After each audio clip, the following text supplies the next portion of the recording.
So why don't we look at this homework first? We got our final on Wednesday from 3 to 5. So keep that in mind.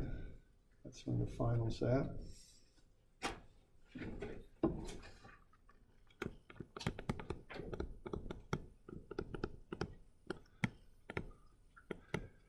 If you can't make that, if you're a distance ed student and can't make it, or if you have an OSU conflict, let me know and we'll figure something out.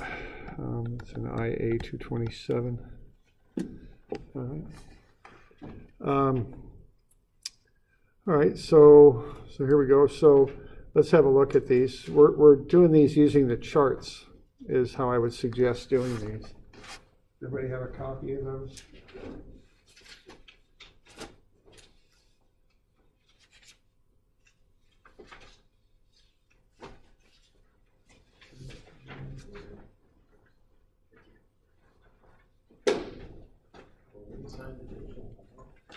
Yeah, 4, 11, 12, 13.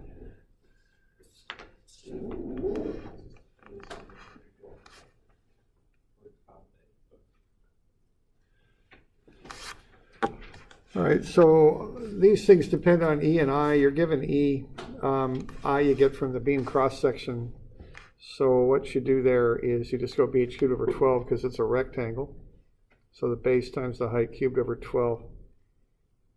All right, and then you just look up the charts. Now this is a cantilever beam, so just be sure you're on that side of the table. And then you've got those two sets of formulas.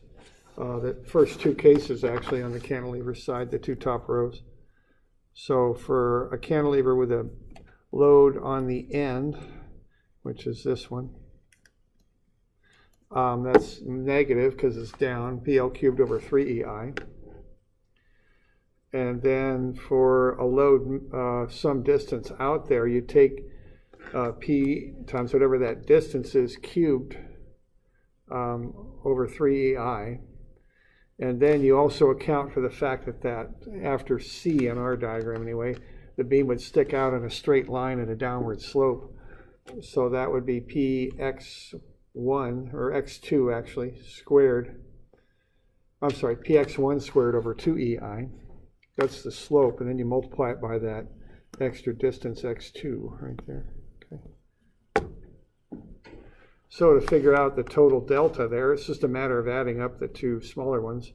You take the first delta on account of the 70 kilonewton load right here.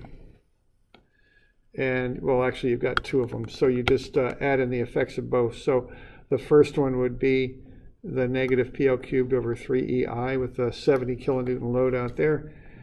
And then the next one would be this two-part equation here based on the 70 kilonewton load at C. So all you're doing on that one is combining the effects of the two loads using the equations from the cantilever side of the formula sheet, or the chart there, okay? So you just add them together. So we got any questions on that? Okay. All right, now the next two are a little trickier because they involve some angular stuff, so we just need to deal with that. Okay. So 412 then. What you've got is you've got two different things happening on that beam. You've got a couple at A that turns in a moment in the direction shown, and then you've got a distributed load.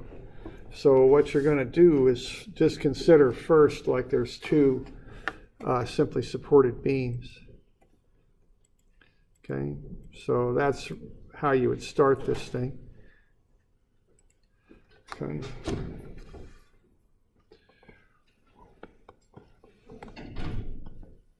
So you'll have a beam like that, and then to that, you'll add the effects of a second beam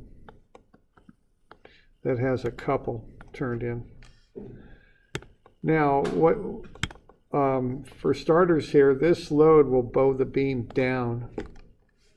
Okay, So we want to find the deflection of points B and D. So B will go down and D will be up here, so it'll go up, okay, on account of that distributed load. Now, when you turn the moment in on the next diagram there, you know, you could have a look at what the effects of that would be. And, you know, as I've mentioned, I think of just welding a handle with a T-bar on it onto there. So think of just taking a bar and putting a T-handle on it and turning the handle like that. So what you're going to do is take this end here and bend it like that. And that's going to bow that one side up, is what it's going to do.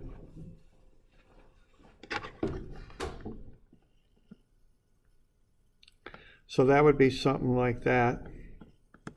And then this will extend out like so. So what we're going to have is a minus delta B here and a plus delta D here, but it's the reverse on this one. It's minus delta D and plus delta B here, okay? So that's how you want to be thinking about that, okay? So that's the first thing I'd look at would be getting that kind of those directions figured out in my mind. Now, applying the actual numbers is probably the easiest part of it. Really, you just get the equation off, and then from that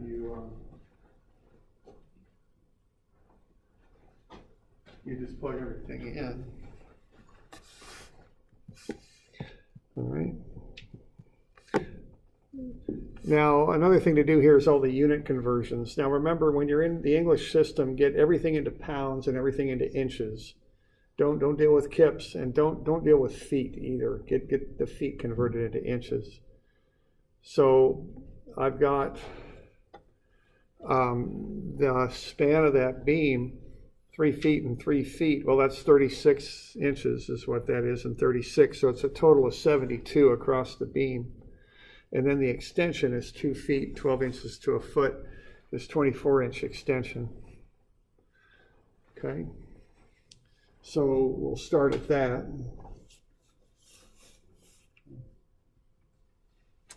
Now you got 5 kips per foot. Now a kip is 1,000 pounds, so that's 5,000 pounds a foot, but a foot is 12 inches, so that's 417 pounds per inch. So remember to convert the distributed loads also. They've got to be in pounds per inch. And then we've got this couple over here, this 180 kip feet. So what we want to do with that is get that converted 1,000 pounds per kip and 12 inches per foot. So that's 2,160,000 pounds per inch, or pound inches. I'm sorry, that's a couple. So that's pound inches there. Okay. And then the BH cubed over 12 is 288 inches to the 4. So I want to get that all straight, all the units done.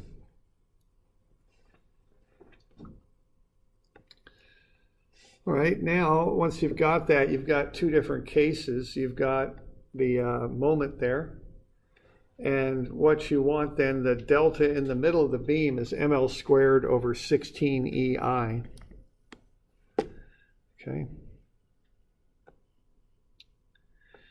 And then you've got the other thing you want is you want the slope at B. Okay, now the slope at B is on the opposite side of the moment. So I'm using the opposite side, and that's ml over 6 EI, and that's negative 0.0031. Okay, so what I'm getting there is delta, what on the chart it's called point B. If you look at your chart, that'd be for a simply supported beam with a moment turned into one side. So that's the bottom case. So the deflection at C there is ml squared over 16 EI, okay, which is actually, it is called C on your table also. Okay. And that comes out to be 0.0838 inches.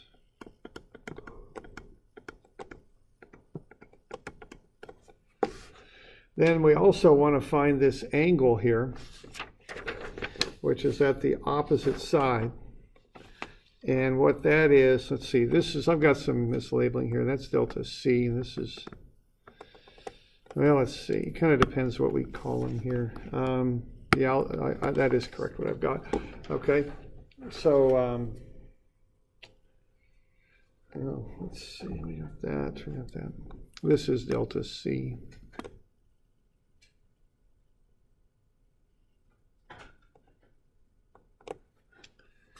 What do I call that one? Oh, that is B. Okay, I'm correctly labeled here. So delta C on the chart, which means C for center, what that is delta B on your problem. So you do have to kind of keep that straight when you're working through these, is how the points are labeled, because they can be labeled differently on your problem than they are on the chart, so just be aware of that.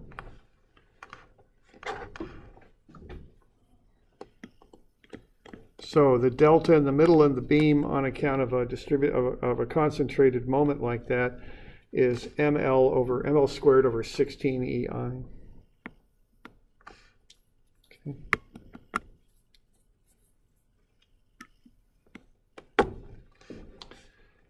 Now the slope opposite where the moment is applied, which is called theta b, is ml over 6 EI.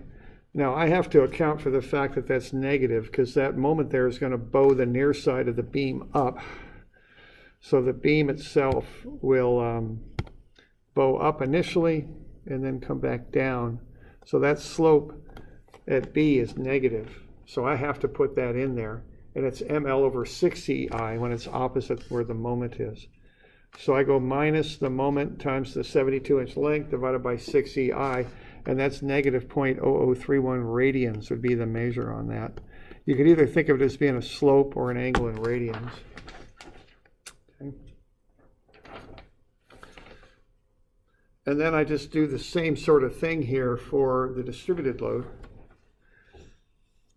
which is the third case down on your simply supported chart there. So delta C is 5WL4 over 384 EI. So delta is going down, so that I put the negative on that. 5 times the distributed load, the length of the 4 over 384 EI. So everything's in pounds and inches there. And that gets me negative 0.0175. And that's inches for delta C. All right, now the slope on that, being as the beam is bowing down, when this beam comes back up on that right-hand support, it's sloping up. So that's a positive slope. Okay. And that'll be WL3 over 24 EI. So positive 417 times 72 inches cubed divided by 24 EI, and that's positive 0.000776. Okay. So I just get all that information collected off the charts by putting my information in there. I just want to be sure that I got everything into pounds and inches before I start plugging stuff in. Okay. And then it's just a matter of adding the stuff together. So the total delta B is just the two that I got, the 0.0838. Okay, that bows up, so that's positive for the couple there at A. And then I've got a negative delta for the distributed load, and that's negative 0.0175. So I just take 0.0838 minus 0.0175 and get 0.0663 inches. So that beam's going to bow up a little bit. Okay.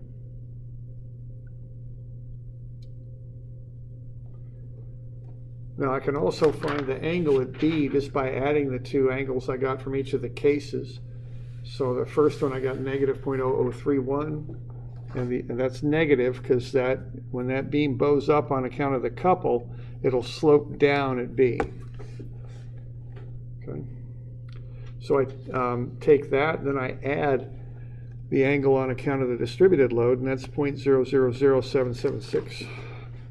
So the sum of the two is negative 0.002324. So that's the angle at the support. What I've got then is I've got this extension, and there's nothing acting on that extension if you look at it. You know,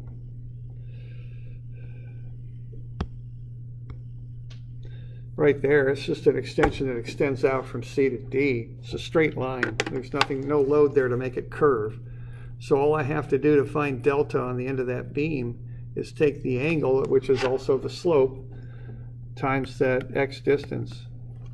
So the angle, or the slope, times that extension, the distance from C to D, 24 inches, multiply them together and you get negative 0.0558 inches.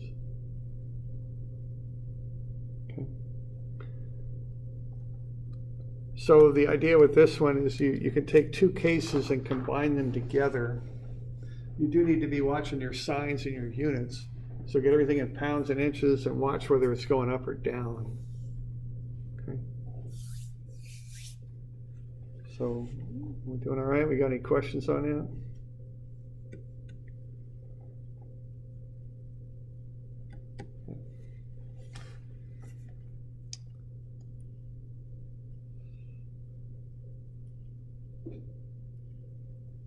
Okay.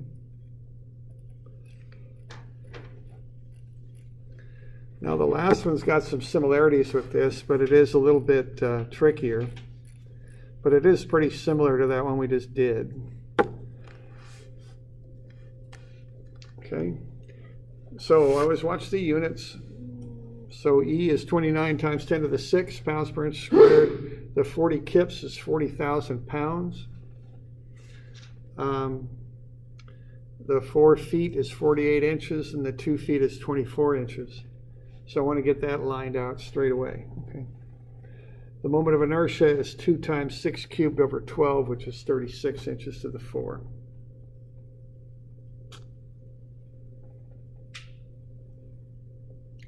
And what I want to do there again is find the delta in between A and C and the delta of the end of the beam. So it's pretty similar to the other one, but it's got some differences here.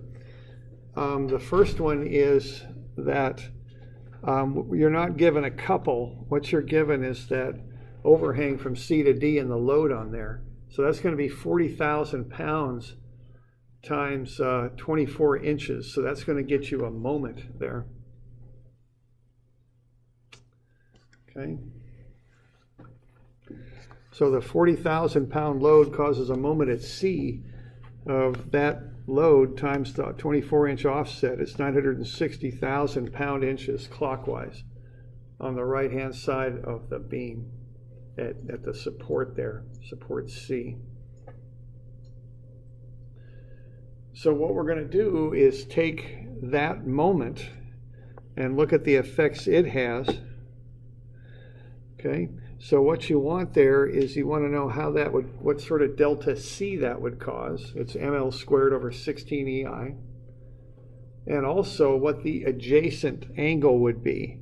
Because what we're doing is we're taking this situation right here and modeling it like a couple. And we're going to look at the effect on the angle of the beam next to where the couple's applied. So I use the adjacent formula, ml over 3 EI, off the tables. Okay? So that's the formula you want to use. It's ml over 3 EI.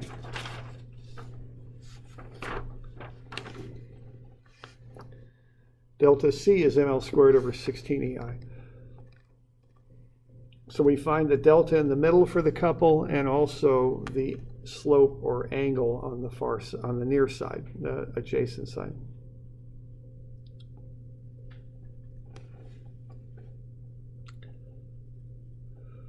All right, now the next thing I want to do is just look at the point load in the middle. It's right in the middle, so that's easy enough. I could use the top case. The slope is PL squared over 16 EI at either support, and the delta is PL cubed over 48 EI. Okay. So then I use that information and I figure out what's happening with that beam, both in the middle and at this far support.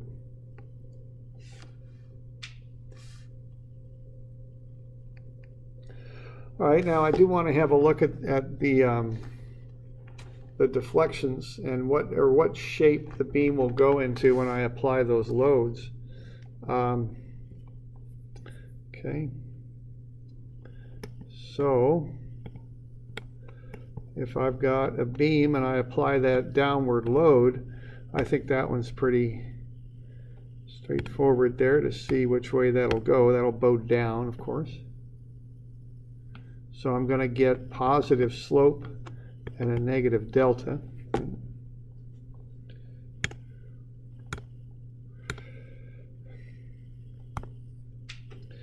Now let's see what happens if I apply that couple.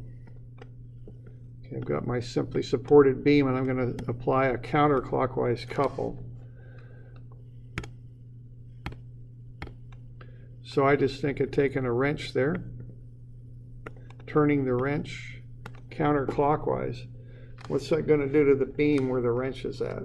Bow it up or down? Okay, so if I go like that, and again, if you got any questions on this, just bring a ruler with you. Okay. Go like that. I'm going to turn that, my hand counterclockwise. What happens? Oh, okay. Because it's taking this side and pushing it up. Y'all okay with that? So what's going to happen here is the beam's going to do that. Okay. So I'm going to have a positive delta in the middle, but a minus slope here. Okay, so we got to pay a little bit of attention to this stuff because it affects how things react. It affects the signs on the answers, and it's especially important if you start adding stuff together because you want to be sure you're doing the right thing with that. Okay. So for a simply supported beam, I've got and a load in the middle. I got delta C and the angle at the edge, and for a couple, I've got delta in the center and the angle that's adjacent to where the moment's applied. See, because the moment is applied on the right side in my problem, and I want to know what the slope is on the right side. So that's adjacent. That's ml over 3 EI. Okay. And from there, it's a matter of just adding stuff up. So delta B is negative PL cubed over 48 EI because the point load will push delta B down, but then plus ml squared over 16 EI because that couple will bow it up. So I just took the 1 over EI out in front. It's minus PL cubed over 3 divided by 48 plus ml squared over 16. So I just plug everything in here, and then I throw in the 1 over EI out in front. So delta B is negative 0.177 inches. So that's the deflection that you'd see in the middle of the beam.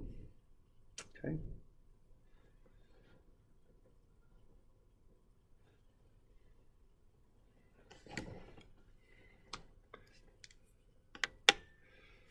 All right, now the other thing we want to look at is what's the angle at C, because that's going to affect that overhang. Okay, so I got that bit hanging over the, from C to D. The angle at C will affect that, just like it did on the previous problem. All right. So I want to calculate what that angle is. So I've got the PL squared over 16 EI on account of the load in the middle, but I've also got a negative ML over 3 EI on account of the couple on the right. So I got to subtract PL squared, take PL squared over 16 minus ML over 3. Then I take the 1 over EI out in front. So I just plug everything into that. The P's 40,000, the L's 96. Over 16, and then minus 960,000 times 96 over 3.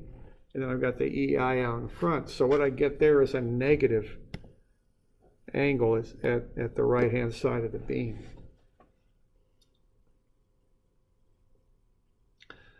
So on account of these two things, the couple and the load there, it looks like what's happening is that beam is bowing up a little bit, and so it's going to have a negative slope right there. So what I've got here is that relationship that slope is delta y over delta x. So delta y, which we typically just call that lowercase delta, is the slope times whatever delta x is. Okay.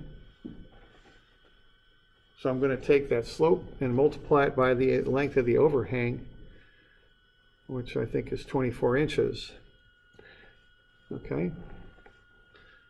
So delta D is caused by a couple different things. It's caused by the angle at C, but also we've got that load out there at D. Okay, so we got to account for both things. So what I'm doing there is I'm taking the slope or the angle in radians, whatever you want to call it, and multiplying it by 24 inches. Okay, I'm calling that delta D prime. But I also have to account for the fact there's actually a load out there, and that acts a lot like a cantilever with a load at the very end. That continuous beam that runs over C, as near as I can model it, acts like a cantilever support with that little extension from C to D sticking out there. So when you apply the load at the end of the beam there, it'll curve down too. So we have to consider both effects. Okay. So kind of what the deal is, if you have a diving board and you angle it in some fashion, it's going to go down, right? So I'm calling that delta D prime. But if there's a person on the end of the diving board, not only will it angle down, but it'll also bow down. So you have to account for both of these effects. So if there's a load there, that'll cause that beam to bow. So there's another bit of delta. I'm calling that delta D prime prime. Okay, and I add the two together to get the total. That's the idea. All right. So I get the angle. I did that earlier. I got negative 0.007356 times the 24-inch offset. And then I add in the PL cubed over EI. So I add those two effects together to get the total. Okay.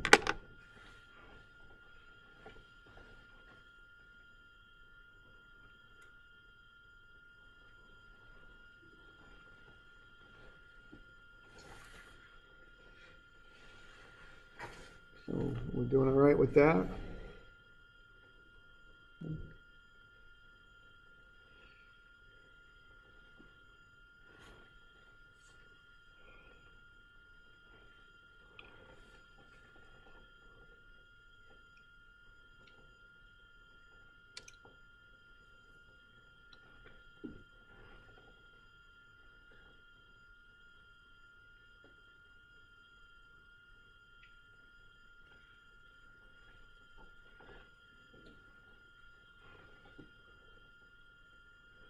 All right, so that's a little bit on the deflection using the charts.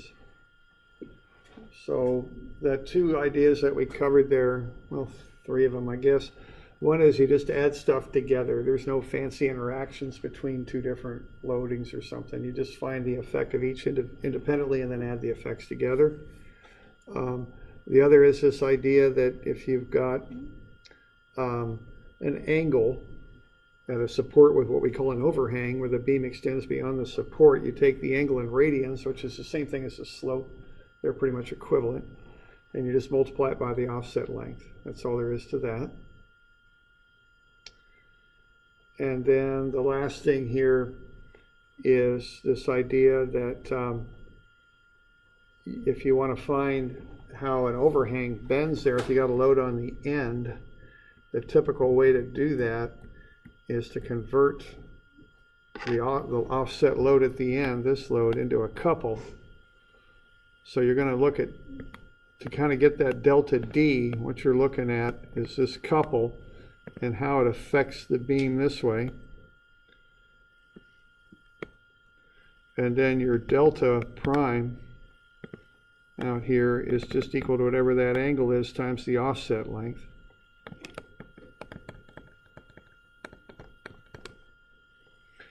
But also you have to consider the fact that not only is there an angle there on account of this couple that's created at C, there's also a load at the end that kind of curves it down, and you got to account for that too. So that's delta prime prime.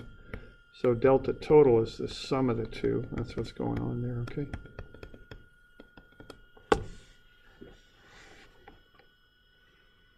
Got any questions on that?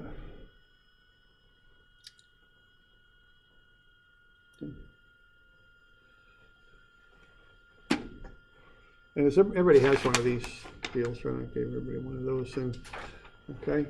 And then I handed out the review problem. It's on in Moodle, but it's this beam review thing. It was last acid or last period. This just kind of runs over some concepts here that we've covered since the last midterm. It's in Moodle too.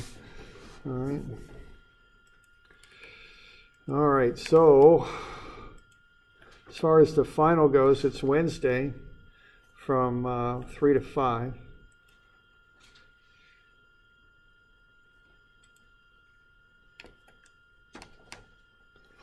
Okay. If that doesn't work for you, let me know, and we'll come up with something. You know, I know especially some of you online students might have issues with that. All right, now, so there's kind of two basic things that are going on here. The first is the overall class coverage stuff, okay? So that'll be normal stress and strain and shear stress and strain, okay? So you all good with that? We covered a lot of that on page 200, where we went through that little exercise with the block. Just be sure you understand the difference between the two, all right? There's also that business with the normal stress where if you have a, and I'm just trying to think here.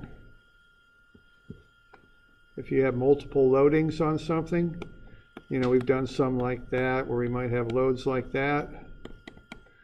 We got that fundamental idea from strengths that what you do if you want to find an internal force or stress or something is you cut and take one whole side or the other. So the first thing you do there would be to find the reaction. Then you'd make a cut through wherever it is you want to find the internal force in and take one entire side or the other entire side and do an equilibrium deal. You know, okay.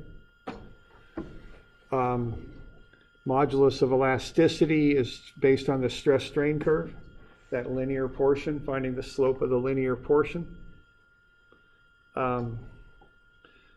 Biaxial stress could be on there, and I won't require that you use a certain method, but you know, however you want to, I'll probably have you find the stress on some plane. And the one important thing about this is you measure, when you're doing stress, you measure the angle counterclockwise from the vertical plane. So it doesn't matter how the angle is shown to you. Maybe it's shown like that. You're going to use that as a reference angle, but what you're going to do for what you plug into the formula is you're going to use that angle, right? So you all okay with that? How it's presented to you is not the angle you plug into the formula. Yeah, question there? So just to clarify, we won't be tested on Moore's circle? Not directly, no. I won't say do a problem with Moore's circle, no. Okay. And then I might get, and then Hooke's law. Okay, what's Hooke's law? What does it do? Kind of, it goes what? If I could spell biaxial stress, and where does it go from there?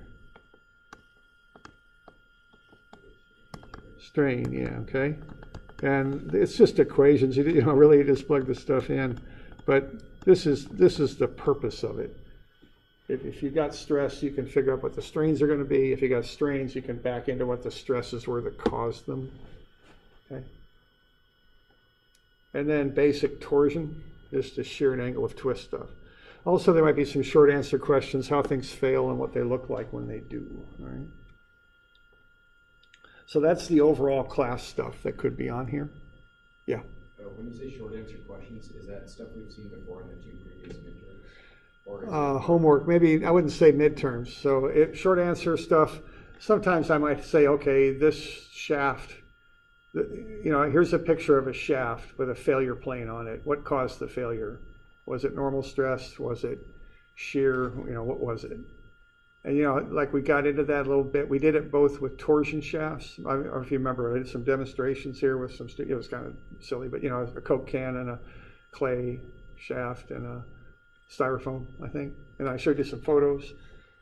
And then also we did it for biaxial, where we did some examples on that. Like I said, we did soil, and I said, here are the loads, and here's the stress failure plane. What's it going to look like if it fails? That's what I'm talking about. So, okay, so it wasn't all on the exam. One of them was on the exam. That one, that first midterm, didn't I had a question, what would this look like if it broke? And then I remember that was on the bottom of one of the second to last page or something. And then also on the other midterm, I did kind of too. I said, I had those planes drawn on the shaft and said which one are shear planes and which one, that kind of thing. So that's what I'm talking about here. So it's kind of a similar thing where it might be a multiple choice and just. Yeah, maybe, yeah, probably. I mean, I'm just talking off the top of my head because I haven't written up the final, but something visual, like, what is this actually going to do and what's it going to look like, as opposed to crunching numbers. So it might be kind of more of a circle, circle the case kind of thing, or look at the picture and tell me what caused it kind of thing. All right. Okay. All right, now, since the final, since the second midterm, we've covered centroid and moment of inertia, shear and moment diagrams, bending stress and shear flow, and then deflection. So there'll be stuff on this too, okay? So the test will be divided between both groups of stuff. Okay. Now I've got a bunch of stuff in Moodle. I don't know if the icons still look exactly like that, but this is generally what it looks like. So under the test review downloads in Moodle, there's a final review that I just showed you, just a list of stuff. Deflection examples are in there. There's some shear and moment diagram examples, and then the shear and moment review problem, which I'm not sure what that is, honestly. And then the shear and bending stress review problem, okay? So I've got a few things in Moodle you kind of look over, on this last bit of stuff we've been doing. Why don't we get in there and have a look here real quick, just for fun. We got a couple minutes. Let's see. All right, so here's a look at Moodle. So the final review, nothing much to that. It's just that list of stuff. We were just looking at it. Deflection examples, what do we got there? Oh, okay, so here's some other deflection problems you could work on if you want. Okay. And the answers are back here. Okay. Good.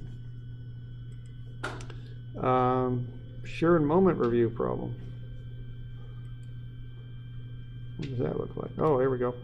All right, so this one is this problem I've handed out in class. So this kind of covers everything since the midterm too, except deflection. So it kind of walks you through how to do it, but the question there is to find the maximum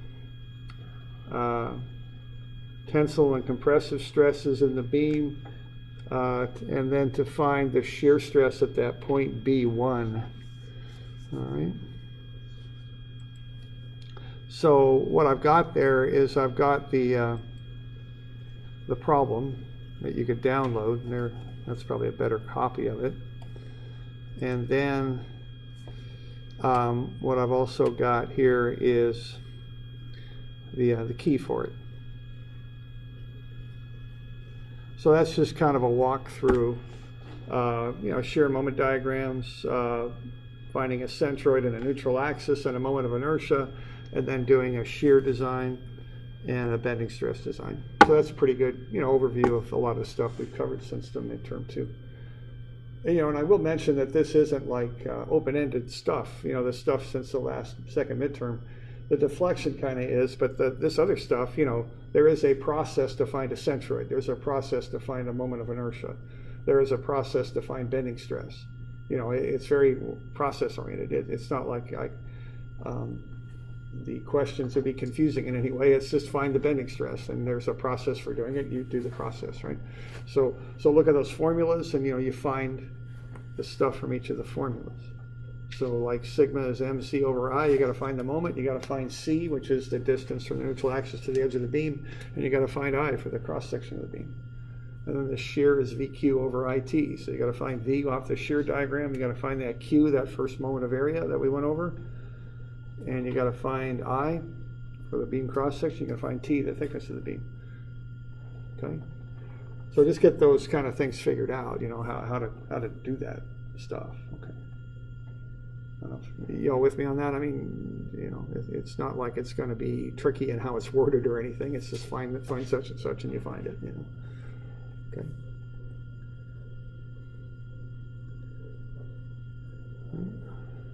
So there are just some resources there. You could help you study for this thing a little bit.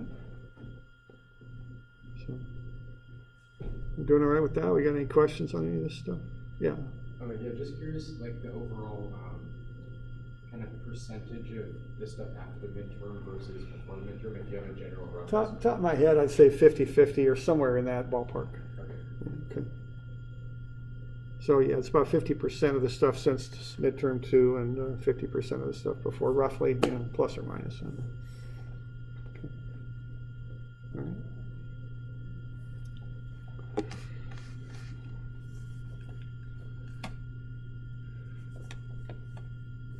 All right. All right.